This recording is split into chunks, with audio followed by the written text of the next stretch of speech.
Hi, I'm Tori Bruno. So I'm just a guy who grew up on a ranch riding horses and chasing cattle around, but I also built my first rocket when I was 10 years old from moldy old dynamite and scrap iron pipe, and I survived it to tell you the story here today. Well, now I'm an engineer and a rocket scientist for the last 40 years. I have developed dozens and dozens of exotic and high-tech systems for our country, and I can tell you that this career has been nothing short of an adventure. I have slept on a torpedo, on a nuclear-armed submarine. I have shot a bullet out of the sky with another bullet. I have destroyed a ballistic missile in flight from a giant flying laser, and I have sent a helicopter to land on the surface of Mars. There is no adventure like a life in service to exploration, to space, and to the security of our great nation. So welcome to this new show. I am very much looking forward to pulling back the curtain and sharing some of this with you. So welcome to the burn sequence. I'm really excited this week. This is our inaugural launch of the burn sequence, and I have just an outstanding guest that's going to be joining me, General Les Lyles, who has just a tremendous background in space and in missile defense and in a whole host of things. Of course, the Air Force writ large. He was the vice chief of the Air Force at one point. So we're going to have a really fun conversation. Part of what we're going to discuss is Golden Dome, and this has been on my mind a lot lately because we knew that there was an opportunity for the country to start an initiative to get a truly robust defense of our homeland. I think a lot of people imagine that we already have this, that when they're at home or their children are at school or they're at work, that our country is somehow protected by a very comprehensive missile defense system should we ever be attacked. And the reality is it's just not true. What we have today is really focused on only North Korea and even to a lesser extent Iran. And it's a single system based in Alaska called the Ground-Based Mid-Course System. And so this is our chance under this administration to really expand that out. It's important, in my opinion, because the nature of the threat has changed so much. There are now ballistic missiles in the hands of many, many countries. They have the capability to reach into the United States and harm and threaten our civilian population. And it's getting more and more every day. I also think that we may be heading into a decade of increased proliferation with nuclear weapons. There will be a reaction to conflicts around the globe like Ukraine and potentially others. And there may be countries who decide that a nuclear weapon is really their only guarantee to sovereignty. So when we put that increased threat from many actors together with the stakes being so much higher, if that is also true, we really need this. And I'll say a little bit more about some of the folks that are concerned about a national missile defense sort of stimulating a proliferation. Yeah, it probably will with players who are able to proliferate, but the environment has changed. That was an argument that had some validity at one point in time when it was really what we call a bipolar environment, just us and the Soviets. We were deterring the use of nuclear weapons by holding each other at risk. And there was concern when President Reagan started the Strategic Defense Initiative that might cause a buildup. They were right, it did cause a buildup that broke the Soviet economy and ended that and brought down that Iron Curtain. Today, however, regardless of the validity of that point of view, it just doesn't work in this kind of environment. There are so many people with ballistic missiles that can attack the United States. You cannot count on understanding the psychology of each one of them well enough to deter them. Somebody's going to try us on, and we're going to have to be able to defend ourselves. We're going to talk about all of that with General Lyles. He's got a great background in that, so that's going to be fun.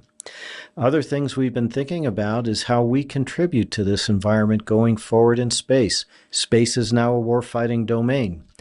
Our adversaries, Russia and especially China, have been putting anti-satellite weapons not just on the ground, but literally in orbit. And they're doing more of that every month. So we're going to have to contend with that. We're going to need to be able to see what's around us. We're going to need to be able to be robust to an attack. Resilient is the term of art. But also, you can't just let them shoot at you indefinitely. Eventually, they'll thin out your capability. You have to be able to make them stop shooting and protect yourself. Obviously, at ULA, we're a space launch company, so there are going to be things going to space to contend with that. We hope to lift them. But as I look further into the future, I also think about advanced capabilities that we could offer through our very unique upper stage high energy technologies. We already have the longest lasting upper stage in the world because we specialize in this very exotic direct inject orbits that pretty much only the government uses. But as we extend the life of that, there are so many things we can do maneuvering through space, not just going to space. And we're going to develop technologies. We're going to try and be what the government needs us to be to make our lifts of spacecraft harder to follow, to put them in places that are more difficult for China or Russia to address, and a whole host of other things that I can't talk about with you here because I look really bad in orange. So that's what we're going to do with the burn sequence. I'm so much very excited about what the future will hold in terms of these conversations.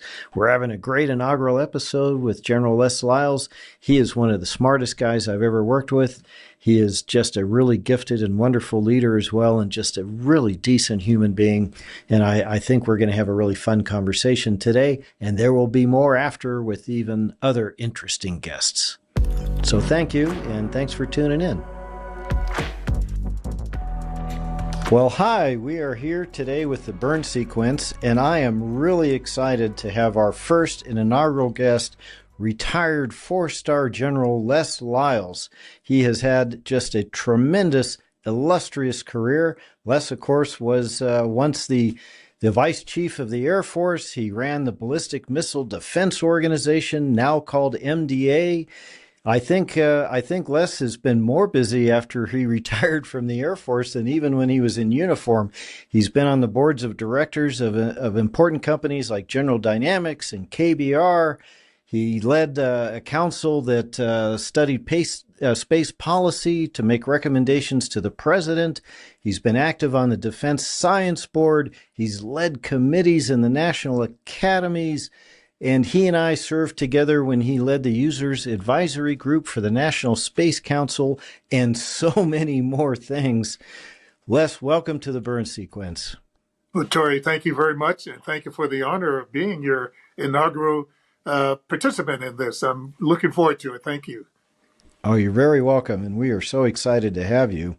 I thought it would be fun today to talk about the president's recent announcement around Golden Dome. And so what do you think, Les? Does America really need a more robust defense for the homeland against ballistic missiles and other threats? Tori, I think the answer to the question of does America need a more robust defense against missile threats of a wide variety of different types, the answer is unequivocally yes to me. It's something that I think just the politics, the international politics of things that are going on today, the threat involvement, which is more challenging. Most people don't realize that than it may have been a decade or so ago.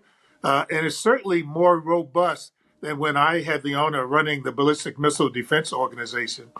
It is really daunting, a little bit scary, the potential there. And I think most people think that because we used to have a missile defense program, we called it that we really had been able to counter the threats. That's not really the case. It was a limited threat we were developing against, literally a handful of potential threats from a couple of different potential nations, if you will.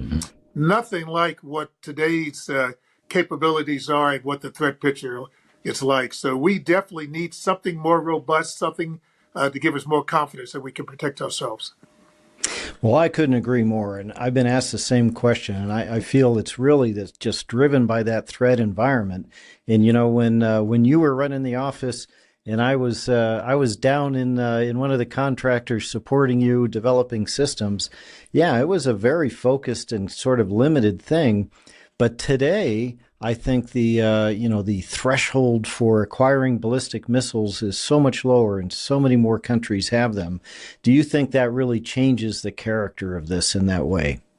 It does change the character completely, Aturi, in part because of technology maturation.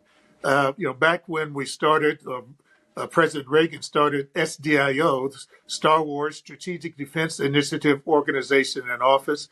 Uh, Again, we're talking about a limited threat, and there were lots and lots of questions about the technology. Is the technology mature? Can we actually do this? And we proved that it could be done.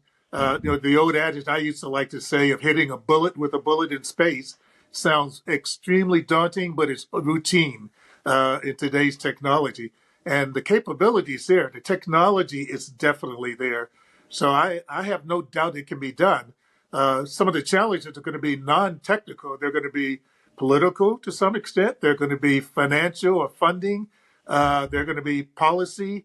A lot of other things I think are going to be major considerations as to whether something like this can be done, particularly in a short time frame.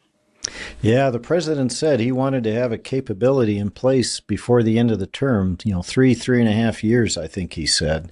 How, if you were advising him today, how would you advise that he go about making a timeline like that? The first thing I would do, again, just like you, Terry, I believe in being completely open and honest in things and being very forthright to tell people the facts, not something they may wish. And what I would immediately do is go back to when I was running BMDO. You may recall back then the Congress, the administration mandated that we develop a National Missile Defense Program, NMD, in 3+3, 3 years of development and 3 years of fielding it.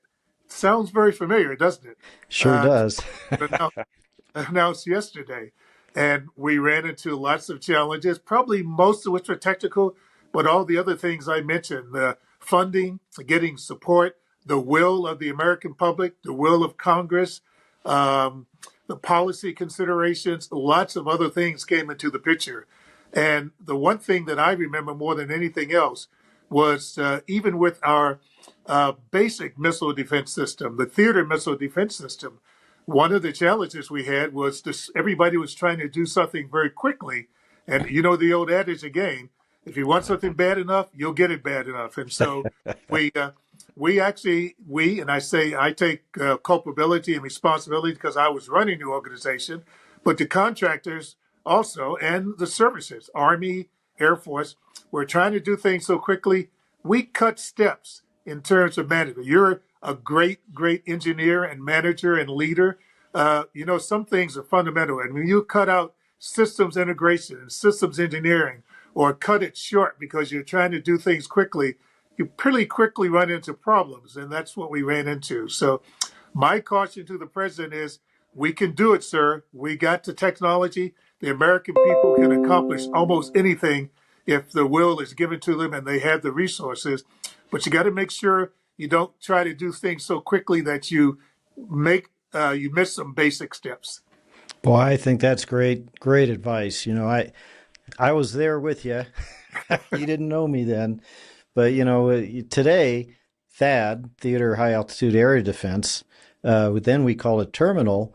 Today it's the gold standard. It's got 100% mission success. It's deployed with our troops and our allies, but you're talking about the old DEMVAL program, I think, that era. I think they like to call it PD and RR now, but it was DEMVAL when I was there. I was a designer. I was leading one of the IPTs for propulsion and a couple of other parts of it. And we were in such a crazy hurry. We were going to go from zero cold start to our first flight test. I think it was 24 months.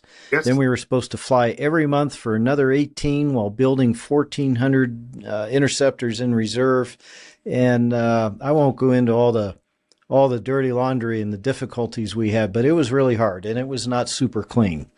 And when we came out of that and rolled into the proper full-scale engineering development program, we followed more, I'll say, disciplined processes, and it was a very, very different experience. It certainly was, and you quoted it exactly correctly, Troy. I remember that we again collectively cut some steps, and the government agreed to some of the steps that were and processes that we broke, if you will, even though we knew that they were sound, and we paid the price. And we found out when we started in FSED, as you mentioned, that yes, we can do this, we could do it quickly, but we could also do it properly.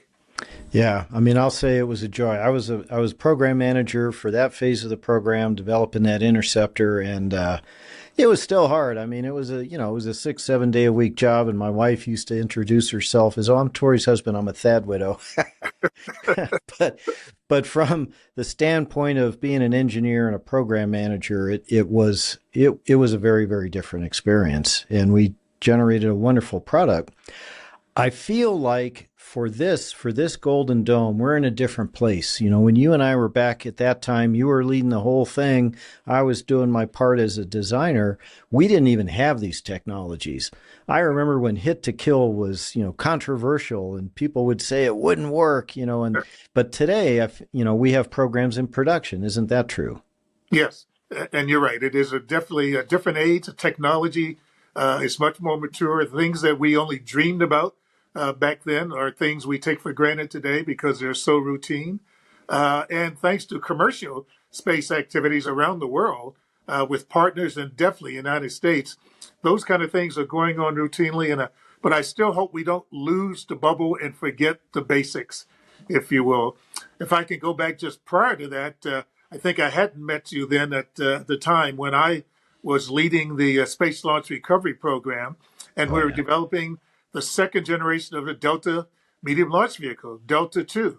I'll never forget going down to Huntington Beach as we tried to weld the rocket case for the system. And that's something people have been doing for ages. But we'd lost the generation of welders who used to do that thing.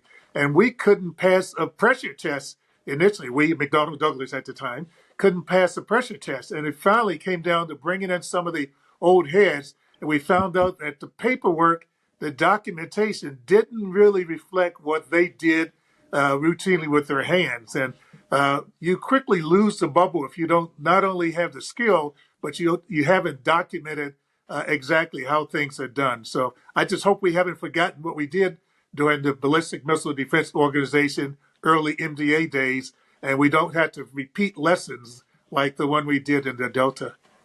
Yeah, well, me too. And isn't that one of the I'll call it the great secrets of our world is, these amazing high-tech systems and these giant monuments and these big rockets. And it's easy to focus on the technology and all of that infrastructure. But in reality, it's really about people and the skill and the know-how that they have. You can never write it all down. You have to do it to know it.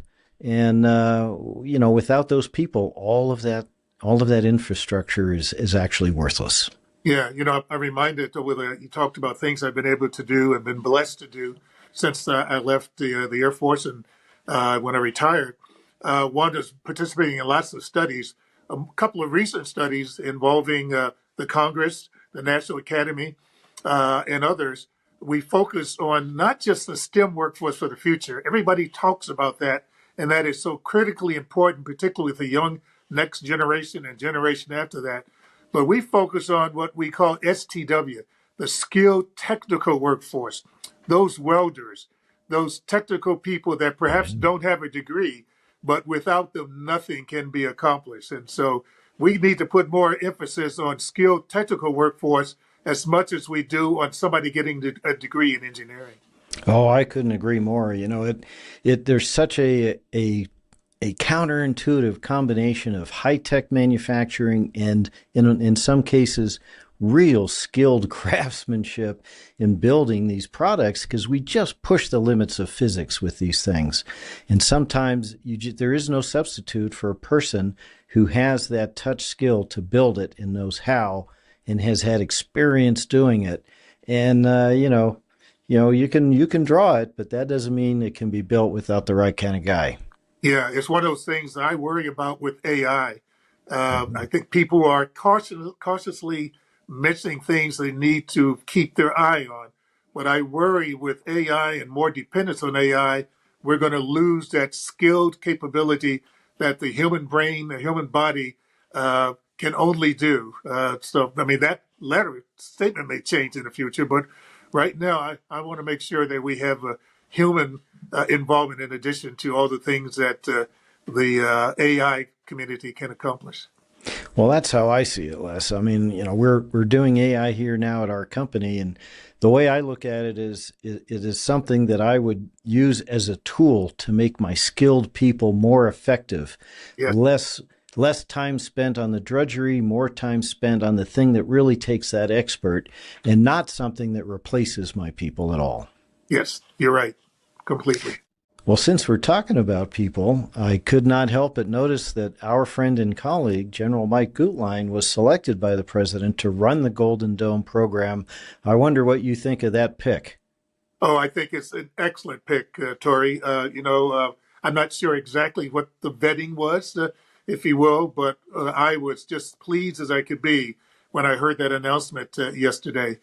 Mike has literally all, not just the skills, but the experience.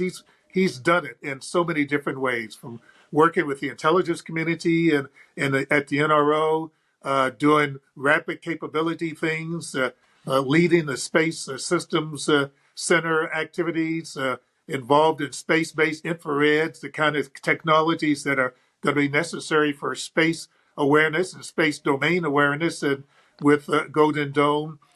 He's even, I remember in his background, he's even been part of the air community, working gunships at Wright-Patterson Air Force Base, and then at Special Operations Command. And so he's done it all. He's worked aggressive programs, classified programs, and he's had a touch with commercial programs. I think this one is a home run as far as I'm concerned. Well, I couldn't agree more. He is such a good program manager, and he's a very experienced procurer of systems for the government. But as you point out, these are very specialized technologies and domains. There aren't a lot of people that really understand missile defense, and there are fewer that understand both missile defense and the space domain. I really feel like General Gutlein's got the whole package. He does. And with his personal skill and personality, he'll do a lot to bring those different communities together. Some of them obviously already are, but with his experience and knowledge and wisdom, I just think he's going to be superb in bringing those communities together where they need to, or keep them separate where they don't need to be. So, this again, I think the president hit a home run in this one. Yeah, I think so too. Since we're talking about space, I wonder what your thoughts are on how the space domain will be a part of this Golden Dome and what new things might happen there.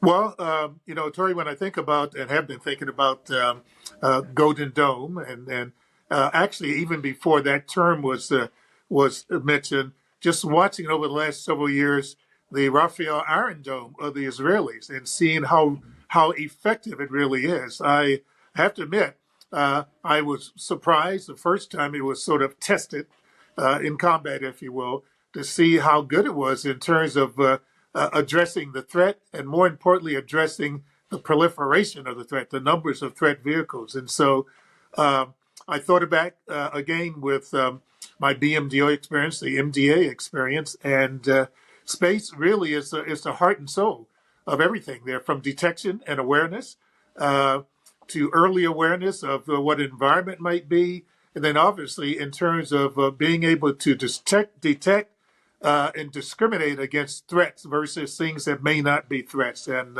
that environment is even tremendously more difficult today because of all the different systems that are up there that aren't threats. That's going to really complicate the picture. Low Earth orbit, everything going to be really tested. So I see space as literally it's the seas, if you will, high seas of the future for everything that needs to be done to protect our nation.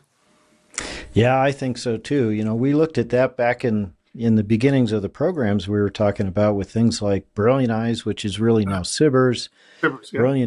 Brilliant Pebbles, which was a space-based interceptor, and now, of course, we have a new kind of threat. We have the hypersonic glider. How do you see space fitting into helping us contend with that? Well, space to me, I mean, obviously, the air domain will always be very, very important and critical. But the high ground of space gives you an opportunity to surveil so much larger areas to actually, with the right kind of sensors, and we have that capability and technology today to really determine a threat early enough that you can actually engage it. And then again, I'm thinking back to both today's environment and watching what the Israelis have been able to do to be able to discriminate, to target and fix, and be able to actually hit something so that you can intercept it. You can only do that from space. Yeah, I agree, and I'm glad you touched on that a couple of times. One of the elements of what the Israelis have to contend with is what we would call a mass raid, as a term of art in our community. And when you're using an interceptor to destroy the threat, you have a finite magazine. You only have so many of them, and we are forced in missile defense to launch against every credible object. So it is so important to know what the warhead is and to reduce that number of objects so that they can't overwhelm us and empty that magazine, isn't it?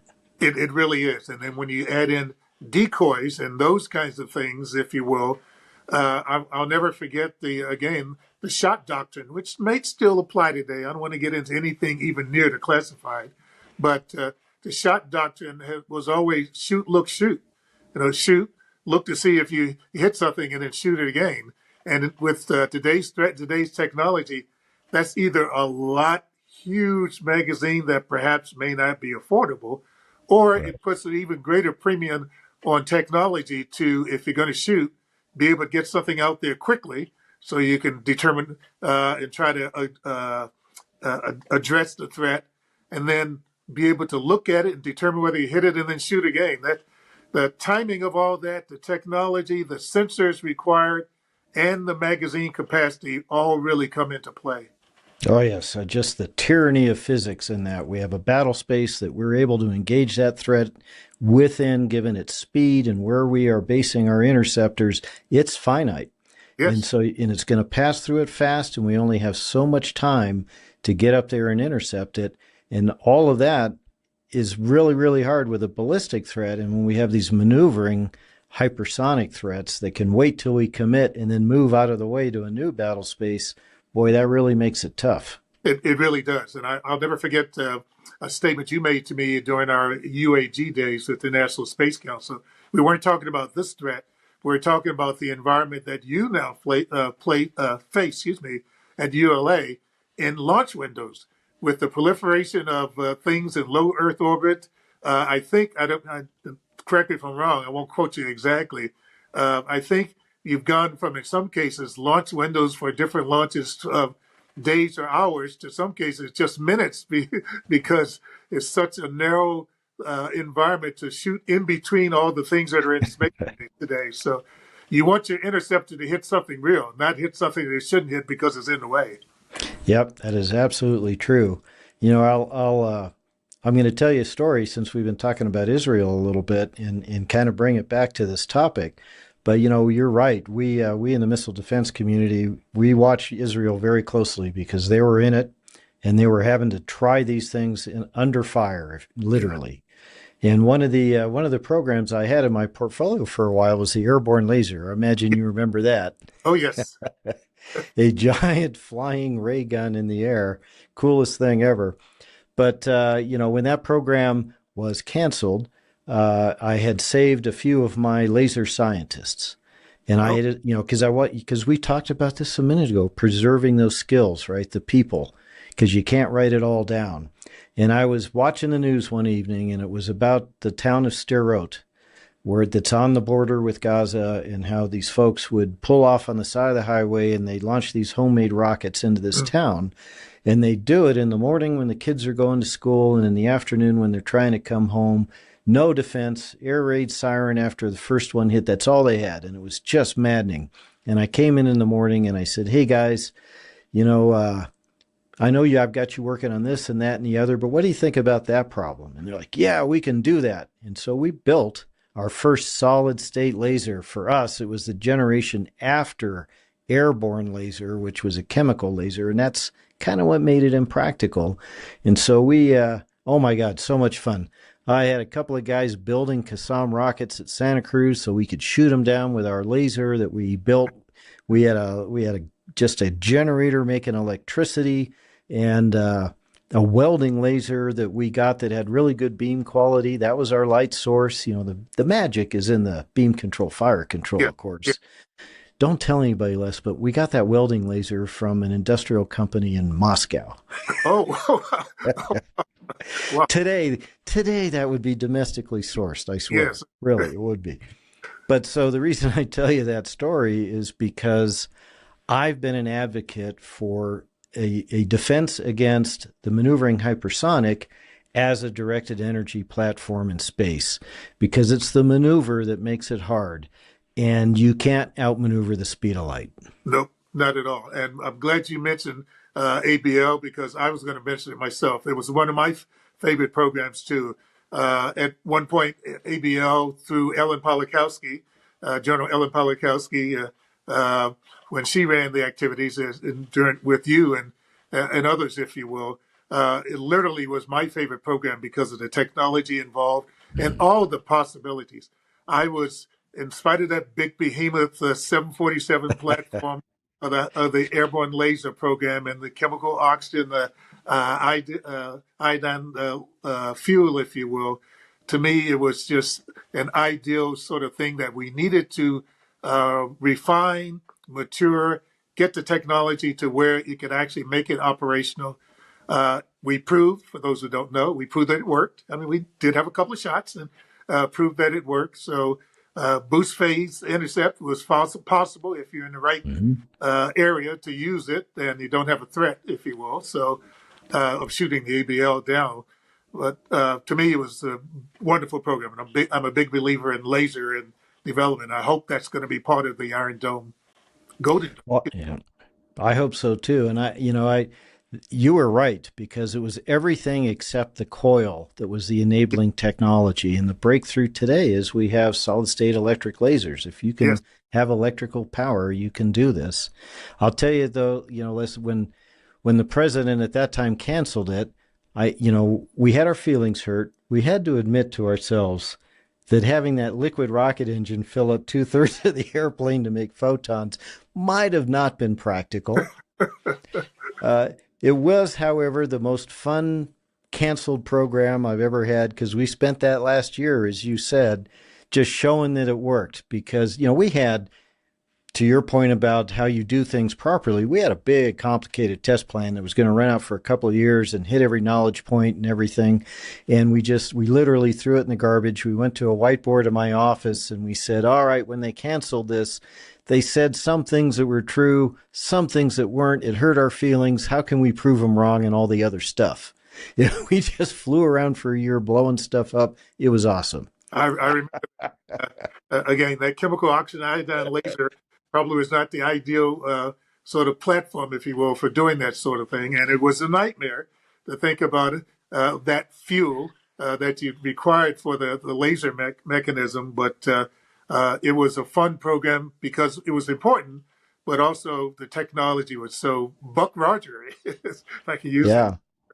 Well, and I think we're going to see it. We're going to, it won't be in this first year or two of Golden Dome, because I think we'll be using existing systems better platformed and in greater numbers.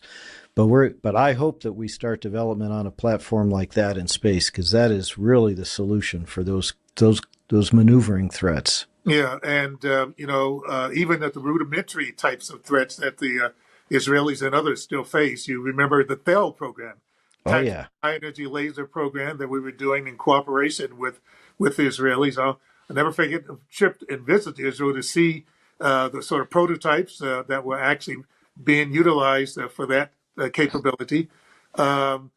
that shows the power and the versatility you can have from a directed energy platform. There's so many things that can be done. Oh, yes, they're amazing. And by the way, I'm glad you mentioned Ellen. She was great. General Polakowski, what a great program manager.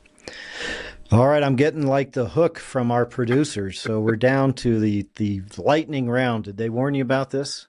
Yes, they did. Okay. But I So didn't pick. I've got, well, good, because I hope I could surprise you a little bit, because we're going to run through like four or five of these. I'm going to give you like an A or an a B, and you just got to answer. Okay. This will be the most controversial thing we talked about today. So I'll start you with the softball. Number one, Kirk or Spock? Spock. Oh, me too. Absolutely. All right, now we're going to get a little harder. Teddy Roosevelt or JFK? JFK, because he inspired so many. I could go Teddy Roosevelt because he also inspired people with his handicap, physical handicap, but JFK because his vision was never realized. And so it may not be the right answer, or may not have been the right answer if history had completed. But in terms of what was left open, it was an inspiration. I agree, but I'm kind of a Teddy guy. I'm a TR guy myself. All right, here comes another one. We were just talking about it. Brilliant Pebbles or Airborne Laser? Ooh, ABL. Brilliant Pebble is great, obviously, but because of my personal experience with ABL and the kind of things that you and I just talked about, I was always a fan. I'll tell you one little story here. There's lots of people who we don't think are involved in appreciating technology and appreciating national security. One of those guys, the name you'll recognize, Dan Aykroyd. Dan Aykroyd, thanks to your friend and my friend, Skunk Baxter, Jeff Skunk Baxter of the original Doobie Brothers, Yep. I found out that Dan Aykroyd really loved technology. And so at his surprise 50th birthday party at the Mohegan Sun Resort up in Connecticut, Skunk Baxter invited me to be there. And I presented a model of the airborne laser to Dan Aykroyd for his surprise birthday party, and he was thrilled. So ABL, I'm sorry, is the answer. Long-winded. That that's all right. That's an awesome story. I love that. I didn't know that one. All right, here's another one. Now I'm going to warn you ahead of time. There is a right answer to this one. Okay. Thad or Aegis? Bad. Bad. All right. Definitely. Aegis I have to love because of what it does and how it still proliferates in so many different seaborne platforms, if you will, or even Aegis ashore in a couple of places over in Europe. But THAAD just brings back lots of memory, some pain occasionally, but lots of memory, and its capability is so great. Awesome. All right, you got that right. All right, last one. Atlas or Delta? Well, when I was brought back to, I had three different assignments at Los Angeles. First, as a second lieutenant, as a rocket propulsion instructions engineer for Atlas, Atlas Space Launch Vehicle, SOV 3A. So you would think it would be Atlas, but years later, when I was brought back as a colonel to lead the development of a new launch vehicle, it was Delta and Delta 2. And then we added Atlas 2 to that. So, that's like asking which is your favorite child. I had to put both of those equal. Yeah, I hear you. And I'll admit, because I get asked all the time, do you have a favorite launch? And I usually try and demur and say, well, I love all my children. But I'll tell you the truth. The Parker Solar Probe on the Delta IV Heavy Yes. was my favorite.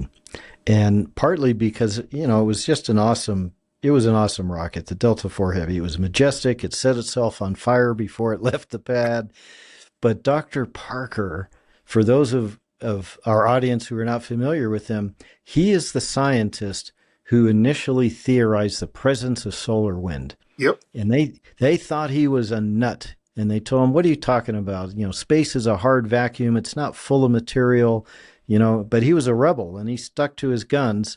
And of course, we know today that of course he was right. And I felt like that launch was the culmination of his life's work. We had him at the pad. He was 90 years old. And, he touched his rocket and he stood on the top of the building with us at the dock, and it rattled the railings and shook the sky and the earth, and it went up into the heavens, and he had a little tear in the corner of his eye. And it was just, how could you beat that? No, you can't. That's a great, great story, and that's one that needs to be told to far more people than just all of us rocket and space guys. Other people need to hear something like that too. Well, maybe we'll get some subscribers to our new channel and they'll hear it. Well, Les, we're out of time. I have to say thank you so much. This was so much fun. I think I could sit here and talk to you all day. Oh, same here, Terry. Thank you. You've had a wonderful, wonderful career and still are. So I look forward to coming out to one of your launches. We're going to make that happen. And you can't see it on this camera, but in your honor, I wore my SDI pin in I my saw that. lapel. You came in and sat down. I saw that. Awesome. Well, Les, thank you again. The burn sequence is out till the next time, till the next ignition, and we sure appreciate your time, General. Thank you, Terry. Thank you very much. God bless you and your great team out there. All right, that was a really fun conversation. Thank you for tuning in and joining us. And I never thought I would say these words, but like and subscribe. Bye-bye.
Very here from the Wix Studio team. We recently launched a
Hallo. So,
5 rocket.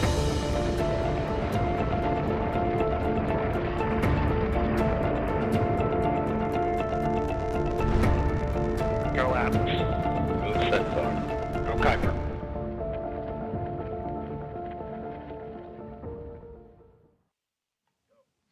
Good morning, and welcome to live coverage of ULA's Atlas V launch of the second batch of Project Kuiper satellites for Amazon.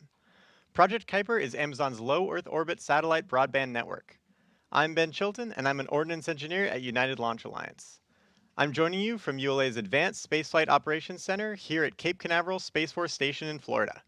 We also have a team on console at ULA headquarters in Denver, Colorado. Liftoff is scheduled for 6:54:30 a.m. Eastern at the opening of today's 30-minute launch window. Launch windows vary by mission and are determined by the payload's destination. Today's mission is going to low Earth orbit, or LEO, and has multiple orbit insertion opportunities. Today's coverage will continue through the start of the first, second stage engine burn. For additional real-time mission coverage, follow along with our live blog at ulalaunch.com. And if you enjoy watching our live broadcasts, don't forget to subscribe to our YouTube channel for access to future missions, launch highlights, and behind-the-scenes rocket content. At this time, the team is not working any issues, and we're proceeding towards a 6:54:30 a.m. liftoff.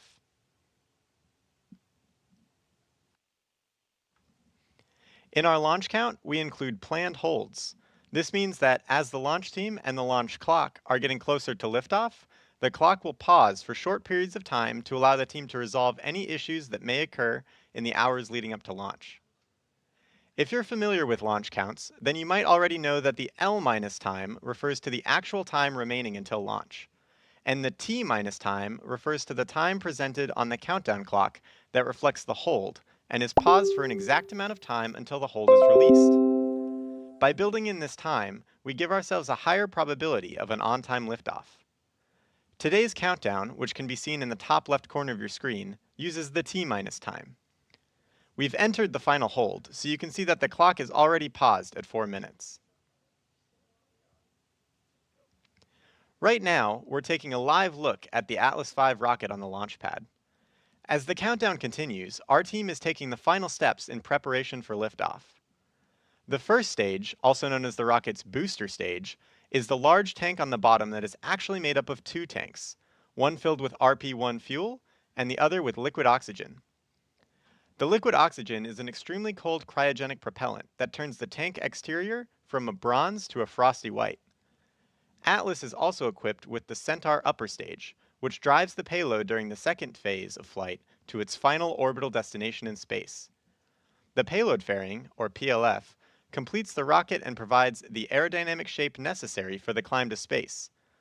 On the upper stage and PLF, we see logos for Amazon, Atlas, and ULA, as well as the American flag. Let's learn more about how ULA builds the Atlas V rocket.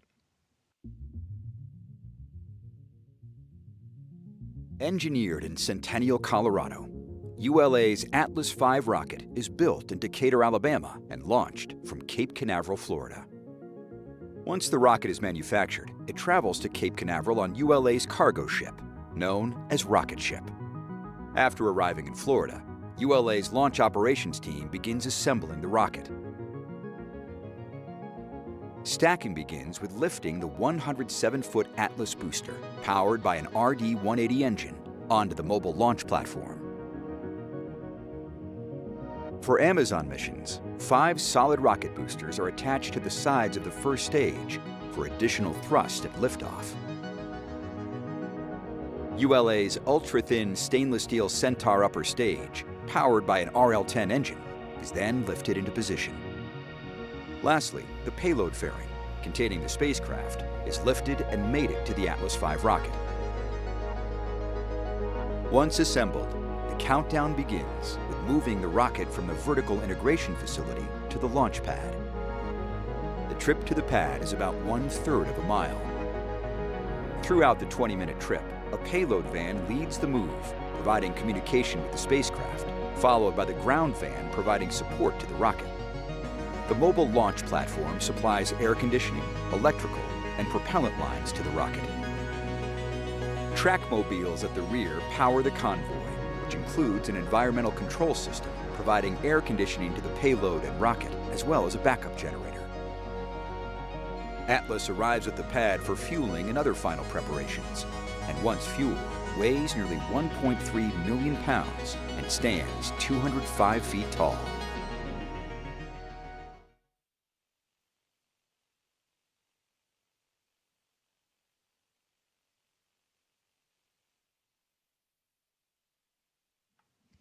Here on Florida's Space Coast, the weather is often hot and humid as it is today. To withstand the corrosion that could come with these conditions, the Atlas booster is finished with an anodized coating. This coating gives the rocket's first stage its distinctive copper color, while also protecting it from corrosion. Another tool used to mitigate the impact of weather is the environmental control system, which provides air conditioning to the spacecraft.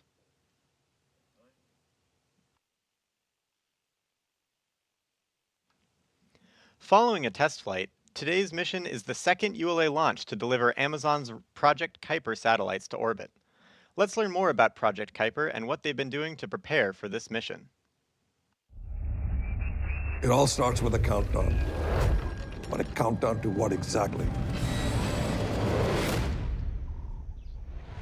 6 years ago, we took on a journey to build the most advanced and the most modern communication system in the world. There are almost 3 billion people that don't have high-speed connectivity. Imagine if they had the ability to be connected just like you and I do, what they could do, what contributions they could make. This mission is ambitious for a truly worthy cause. It's going to impact communities that cannot be reached with fiber traditional communications. The solution really has to be from space. You can think of Project Kuiper as a three-part system: the satellite constellation, the customer terminal, and just as critically, the ground network and software that ultimately deliver connectivity. We have set out to design the most advanced satellite network ever built, and we have created the whole thing in-house at Amazon. You need just about every technology area to contribute to build the satellite: the propulsion system, the solar arrays, the silicon, the phaser antennas, the optical intersatellite links. The team has to be innovative, agile, resilient as we're moving very, very fast. Building, testing, developing in-house has been an extraordinary ingredient.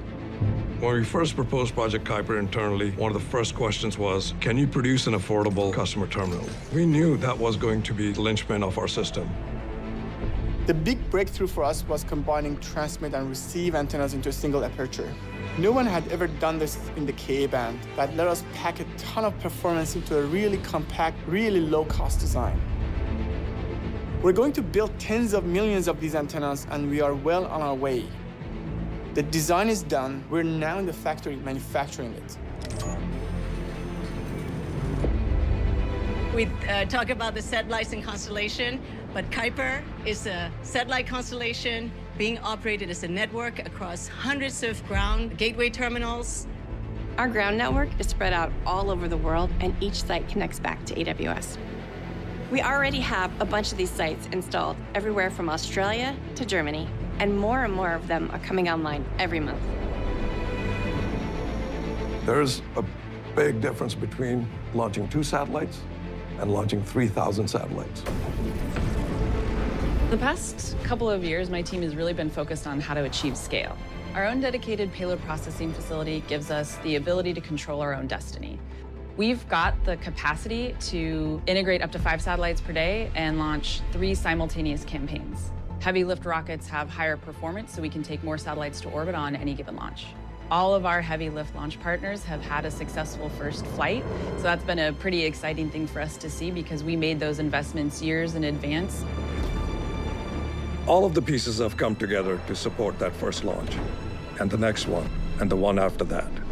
It might not all go perfectly, but we have an incredible commitment to this project and an incredible team committed to its mission.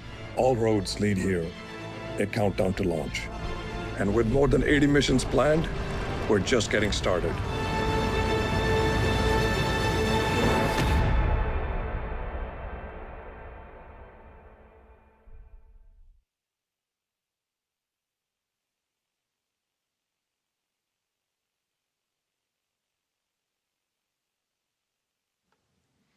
As we get closer to the opening of our launch window, let's check in on today's weather.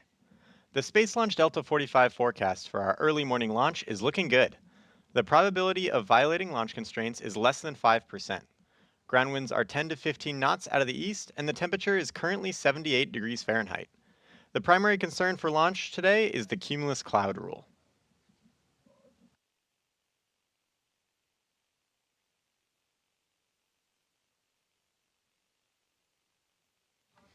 ULA's Atlas V rocket has flown national security, science and exploration, and commercial missions for more than 20 years. As a result, we have a lot of history, or as we call it, family data. This vast library of data is helpful when anomalies occur during the launch countdown. We can refer to the family data to see if the condition is something we've seen before and how we've resolved it in the past. If we experience an anomaly, the planned holds, like the hold we're in now, give our launch team time to evaluate the condition, compare it to the family data, and determine the path forward.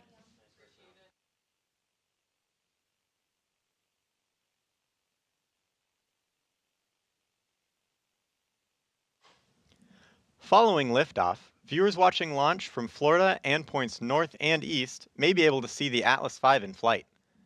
To get a closer look at this visibility map, check out ULA Launch on social media.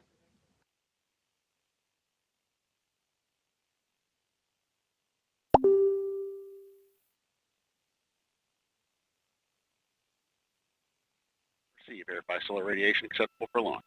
Verified. LC, this is flight control. Go. Launch on time verified. Roger.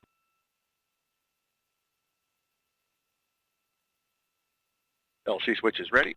All steps are complete prior to the status check.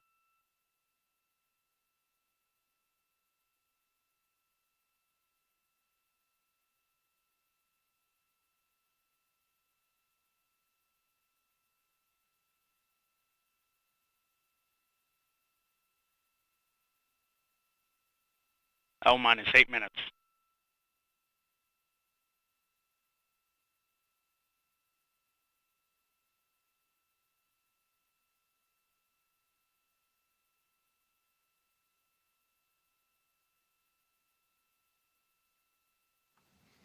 We remain in the planned 60-minute hold as we continue towards liftoff. In a few moments, ULA launch conductor Dylan Rice will poll the team for the final go to pick up the countdown. The launch conductor coordinates the launch team during a countdown, similar to a symphony conductor coordinating an orchestra. 28 engineers are polled to confirm the rocket is ready to proceed. This is the final status check for all Atlas vehicle systems, ground systems, the payload, and the U.S. Space Force Eastern Range. Let's listen in as Dylan performs the final poll.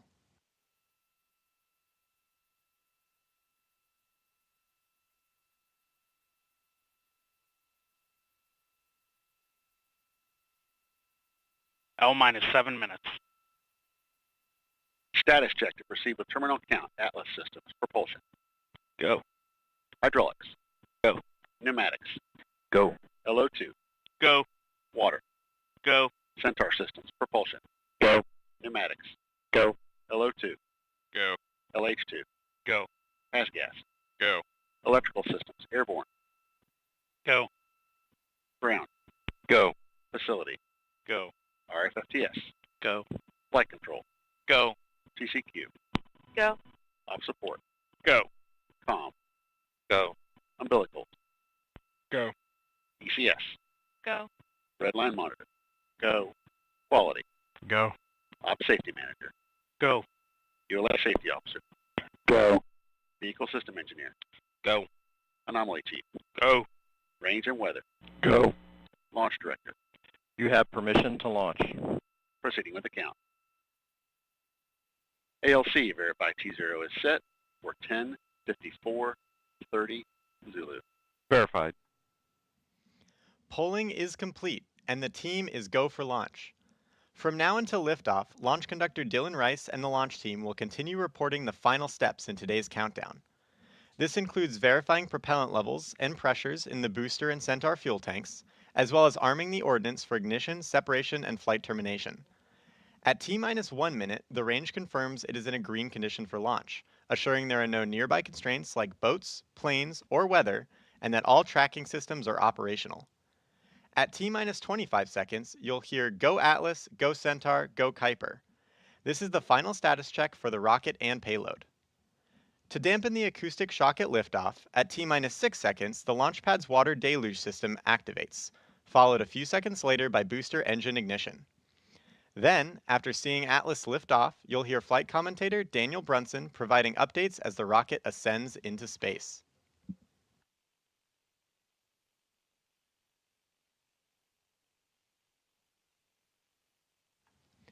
While we arm the ordnance systems, we are preparing several key components for flight, such as the pyrotechnic initiated valves, energetic separation systems, and ordnance igniters, which ignite the solid rocket boosters.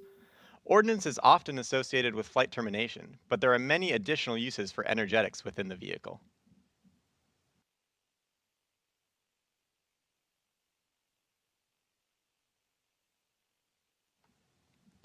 This is Atlas Mission Control at T-minus 4 minutes and holding. We anticipate releasing the hold in just a few moments. On my mark, the time will be T-minus 4 minutes and counting. 3, 2, 1, mark.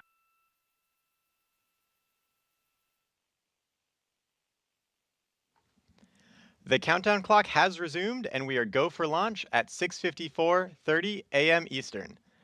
After liftoff, ULA's Atlas V rocket will fly northeast from Space Launch Complex 41. Here's a look at today's flight.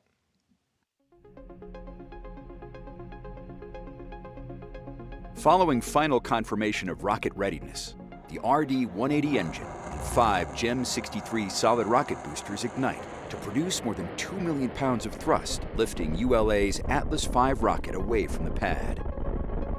Shortly after liftoff, the rocket begins a pitchover to attain the proper flight path while minimizing the dynamic pressure it experiences during flight.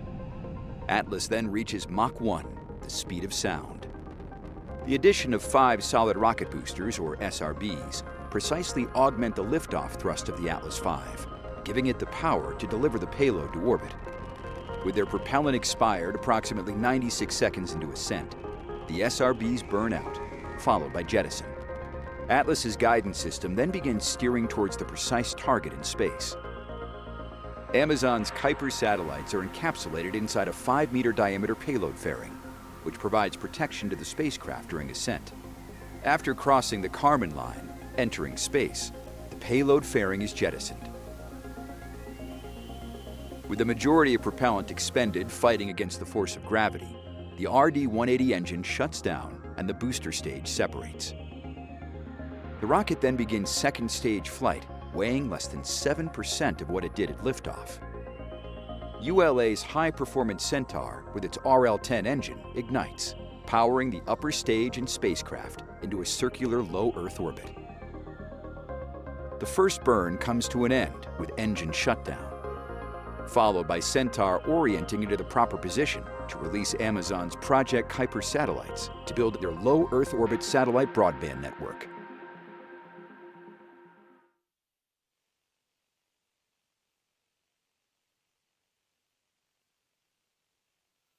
(140). Launch enabled. 137.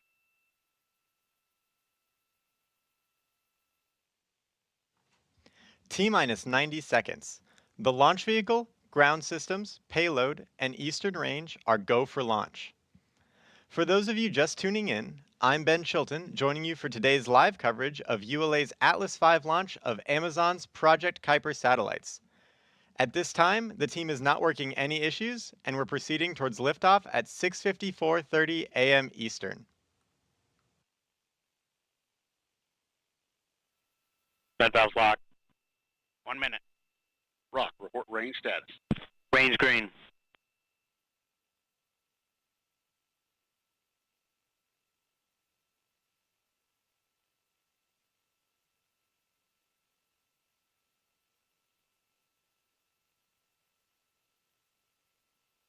(40). Stable at step 3.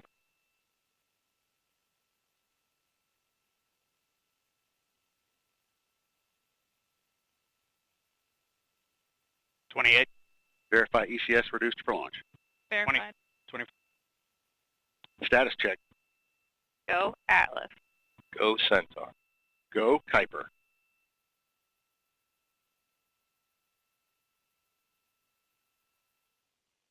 T-minus 10, 9, 8, 7, 6, 5, 4, 3, 2, 1. We have ignition and liftoff of the United Launch Alliance Atlas V rocket, carrying satellites for Amazon's Project Kuiper Internet constellation, continuing a new chapter in low Earth orbit satellite connectivity.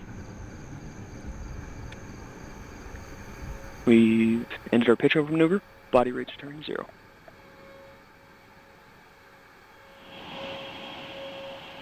.5 miles in altitude, traveling 1,200 miles per hour.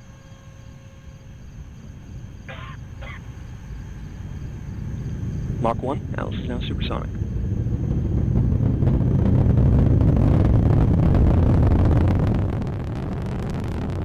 You are hearing Daniel Brunson providing launch vehicle Back up to air full power. 2 miles downrange, 6 miles in altitude. Hydraulics continue to look good. Body rates as expected.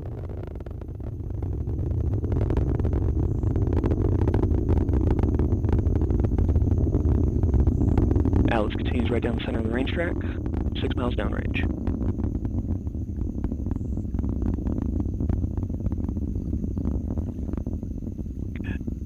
Entering our next throttle bucket, preparation for SRB burnout.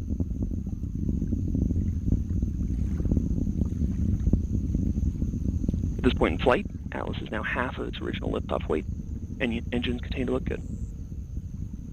And max Q, maximum dynamic pressure. And good indication of SRB burnout. Engine response continues to look good. Preparing for SRB jettison.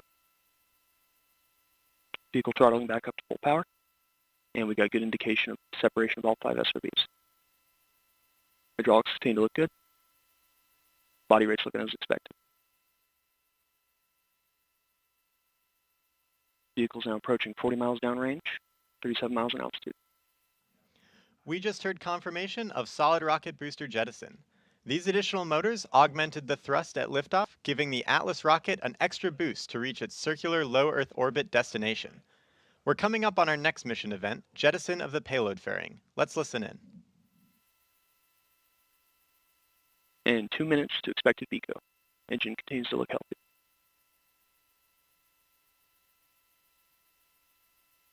Vehicle is now 72 miles downrange, traveling at 5,500 miles per hour.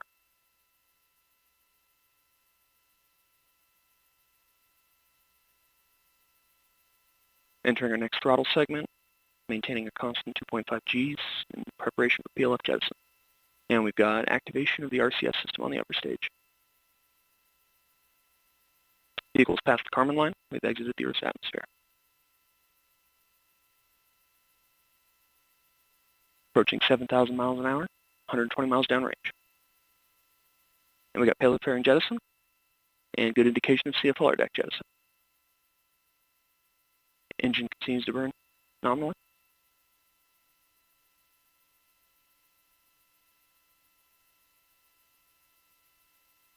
.60 seconds to nominal VCO. Hydraulics continue to look good. Flight commentator Daniel Brunson